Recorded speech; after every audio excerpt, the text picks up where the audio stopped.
क्या आप कल्पना कर सकते हैं कि एक पल पहले तक सब कुछ सामान्य हो और अगले ही पल पूरा इलाका धमाके की गूंज से कांप उठे।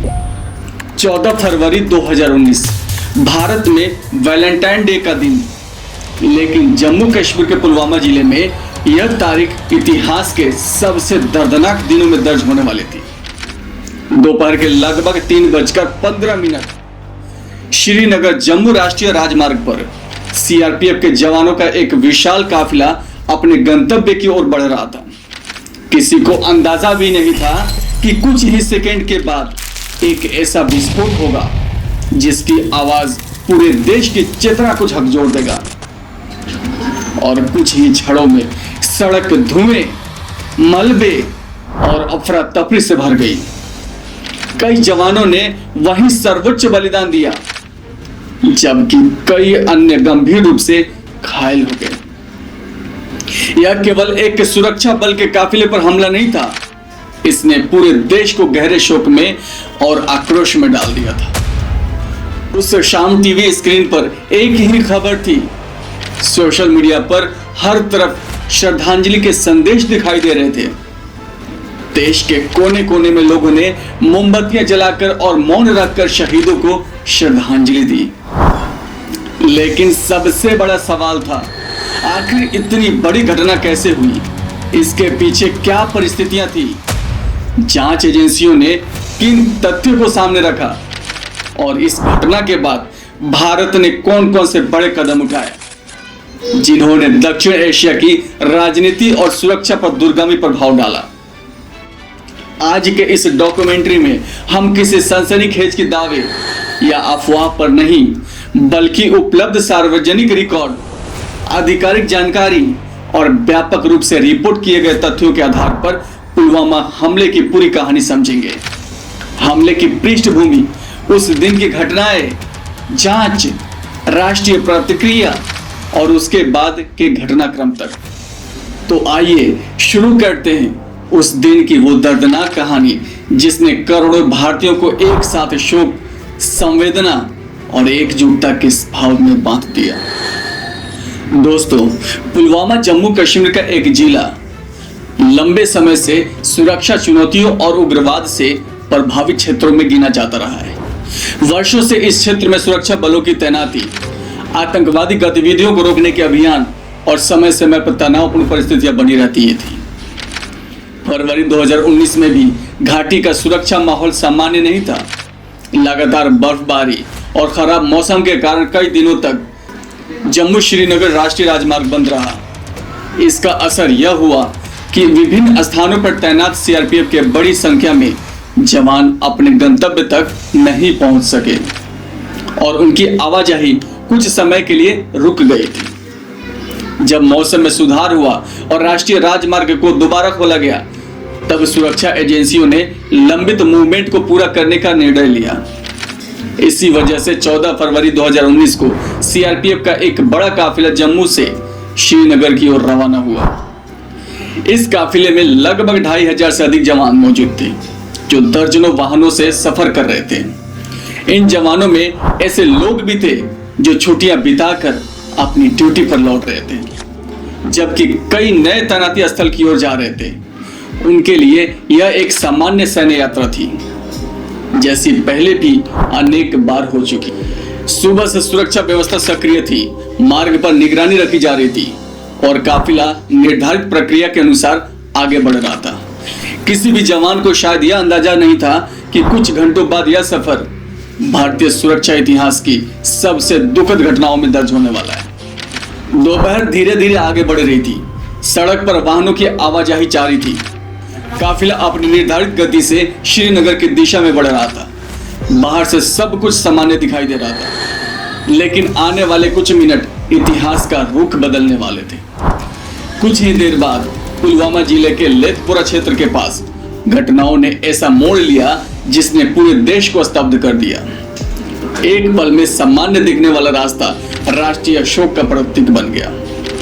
लेकिन उस निर्णायक क्षण में वास्तव में हुआ क्या था? हमला किस तरह अंजाम दिया गया और शुरुआती मिनटों में घटना स्थल पर क्या स्थिति बनी? आइए हम इसको विस्तार से जानते हैं। दिन था 14 फरवरी 2019 का दोपहर, समय लगभग 3:15। सीआरपीएफ का काफिला जम्मू श्रीनगर राष्ट्रीय राजमार्ग पर पुलवामा जिले के लेथपोरा क्षेत्र से गुजर रहा था। मौसम बिल्कुल सामान्य था और सड़क पर आवाजाही जारी थी। सब कुछ सामान्य प्रतीत हो रहा था। इसी दौरान एक वाहन तेजी से काफिले की ओर बढ़ा और कुछ ही क्षणों बाद एक अत्यंत शक्तिशाली विस्फोट हुआ। विस्फोट की तीव्रता इतनी थी कि आसपास का क्षेत्र धुएं और मलबे से भर गया। कई वाहन पूरी तरह क्षतिग्रस्त हो गए और सड़क पर अफरा तफरी का माहौल बन गया। घटना के तुरंत बाद आसपास मौजूद सुरक्षा बल और स्थानीय प्रशासन हरकत में आए। सबसे पहले घायलों को सुरक्षित स्थानों तक पहुंचाने और चिकित्सा सहायता उपलब्ध कराने का प्रयास शुरू हो गया। एम्बुलेंस और अतिरिक्त सुरक्षा बल और बचाव दल कुछ ही समय में घटनास्थल तक पहुंच गए। इस हमले में सीआरपीएफ के 40 जवानों ने सर्वोच्च बलिदान दिया। कई अन्य जवान घायल हुए। यह भारत के सुरक्षा बलों पर हुए सबसे गंभीर हमलों में से एक माना गया और कुछ ही मिनटों में इस घटना की सूचना देश भर में फैल गई। समाचार चैनलों ने लगातार कवरेज करना शुरू कर दिया। सरकार, सुरक्षा एजेंसियां और प्रशासनिक तंत्र तत्काल सक्रिय हो गए। राष्ट्रीय राजमार्ग के उस हिस्से को सुरक्षा घेरे में ले लिया गया और पूरे क्षेत्र में तलाशी अभियान शुरू कर दिया गया। बाद में पाकिस्तान स्थित आतंकवादी संगठन जैश-ए-मोहम्मद ने इस हमले की जिम्मेदारी लेने का दावा किया। भारत सरकार ने इस घटना की कड़ी निंदा की और इसकी व्यापक जांच शुरू कर दी। लेकिन सबसे बड़ा प्रश्न अब भी सामने था, इतनी बड़ी साजिश की योजना कैसे बनाई गई? हमले में इस्तेमाल किए गए वाहन और विस्फोटक कहां से यहाँ आ गए वहां? क्या इस हमले में स्थानीय स्तर पर किसी प्रकार की सहायता मिली थी? इन सवालों के जवाब तलाशने की जिम्मेदारी देश की जांच एजेंसियां करने लगी। आने वाले दिनों में जांच के दौरान कई महत्वपूर्ण जानकारियां सामने आई, जिन्होंने इस पूरे मामले की परतें खोलने शुरू कर दी। इस हमले के तुरंत बाद पूरा घटनास्थल एक विशाल अपराध स्थल में बदल गया। राष्ट्रीय जांच agency, NIA, Jammu Kashmir police, CRPF और अन्य सुरक्षा एजेंसियों ने संयुक्त रूप से सबूत जुटाने का काम शुरू कर दिया। हर छोटे से छोटे सुराग की वैज्ञानिक तरीके से जांच की गई ताकि घटना की पूरी सच्चाई सामने लाई जा सके। जांच अधिकारियों ने विस्फोट स्थल से मिले मलबे, वाहन के अवशेष, इलेक्ट्रॉनिक उपकरणों के हिस्सों और अन्य फॉरेंसिक साक्ष्यों का सावधानीपूर्वक परीक्षण किया। उद्देश्य केवल यह पता लगाना नहीं था कि विस्फोट कैसे हुआ, बल्कि यह भी समझना था कि इसकी योजना किस प्रकार से बनाई गई और इसमें किन किन लोगों की भूमिका रही। जांच के दौरान सार्वजनिक रूप से उपलब्ध जानकारी और अधिकारियों के बयान के आधार पर यह सामने आया कि हमले में शामिल व्यक्ति की पहचान आदिल अहमद डार के रूप में की गई। जांच एजेंसी ने यह भी पता लगाने की कोशिश की कि उसे किस प्रकार सहायता मिली, उसकी गतिविधियों का नेटवर्क क्या था और हमले की तैयारी कितने समय से चल रही थी। इसके बाद जांच का दायरा और व्यापक हो गया। सुरक्षा एजेंसियों ने संचार रिकॉर्ड, डिजिटल साक्ष्य, संदिग्ध संपर्कों और वित्तीय गतिविधियों की भी जांच की। कई स्थानों पर तलाशी अभियान चलाए गए और संदिग्ध ठिकानों की जांच की गई। जांच केवल हमले के दिन तक सीमित नहीं थी। एजेंसियां यह समझना चाहती थी कि क्या इस घटना के पीछे कोई और बड़ा नेटवर्क सक्रिय था, जिसने योजना बनाने, संसाधन जुटाने या अन्य प्रकार की सहायता प्रदान की हो। इसी प्रकार विभिन्न एजेंसियों के बीच समन्वय बढ़ाया गया और उपलब्ध सूचनाओं का मिलान किया गया। इस घटना से सुरक्षा व्यवस्था, खुफिया समन्वय और काफिलों की आवाजाही से जुड़े कई महत्वपूर्ण प्रश्न भी खड़े किए। बाद के महीनों में इन पहलुओं की समीक्षा की गई और सुरक्षा प्रक्रियाओं में कई बदलाव पर भी काम हुआ ताकि भविष्य में ऐसे जोखिम को कम किया जा सके। लेकिन पुलवामा की गूंज केवल जांच तक सीमित नहीं रही। इस घटना के बाद पूरे देश में गहरा शोक, व्यापक संवेदना और तीखी राजनीतिक एवं कूटनीतिक प्रतिक्रियाएं देखने को मिली। पुलवामा हमले की खबर जैसे जैसे पूरे देश में पहुंची, वैसे वैसे हर शहर, हर गांव और हर घर में शोक की लहर फैल गई। यह केवल एक समाचार नहीं था, बल्कि करोड़ों लोगों के लिए गहरी भावनात्मक पीड़ा का क्षण था। देश भर में लोगों ने शहीद जवानों को श्रद्धांजलि दी। स्कूलों, कॉलेजों, सरकारी संस्थानों और विभिन्न संगठनों में मौन रखा गया। अनेक स्थानों पर कैंडल मार्च निकाले गए और लोगों ने एकजुट होकर शहीदों के परिवारों के प्रति संवेदनाएं व्यक्त की। भारत सरकार ने इस हमले की कड़ी निंदा करते हुए कहा कि जिम्मेदार लोगों को जवाबदेह ठहराया जाएगा।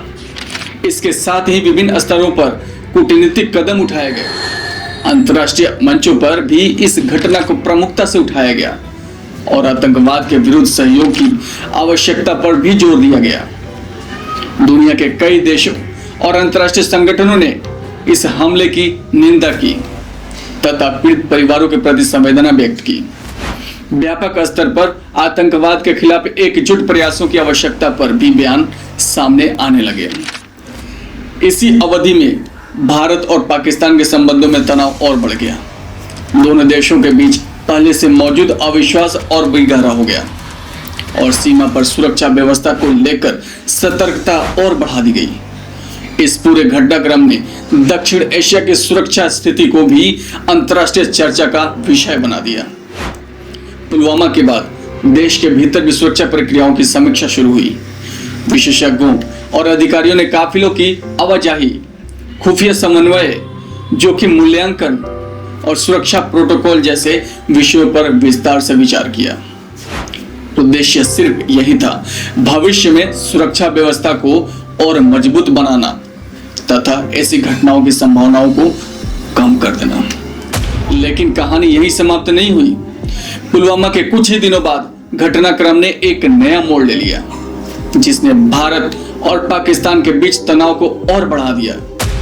इसके बाद जो घटनाएं हुई, उन्होंने पूरे विश्व का ध्यान अपनी ओर आकर्षित कर लिया, क्योंकि पुलवामा हमला केवल एक दिन की घटना नहीं था। इसके प्रभाव आने वाले कई महीनों तक महसूस किए गए।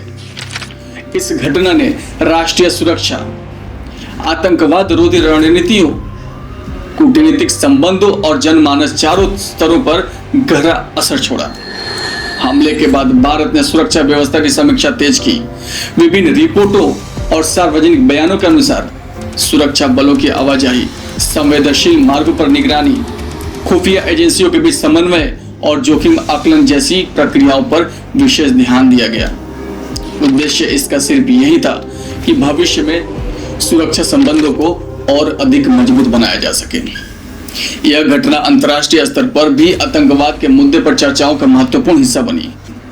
कई देशों ने आतंकवाद के विरुद्ध सहयोग बढ़ाने की आवश्यक बल पर भी जोर दिया और ऐसी घटनाओं की कड़ी निंदा की।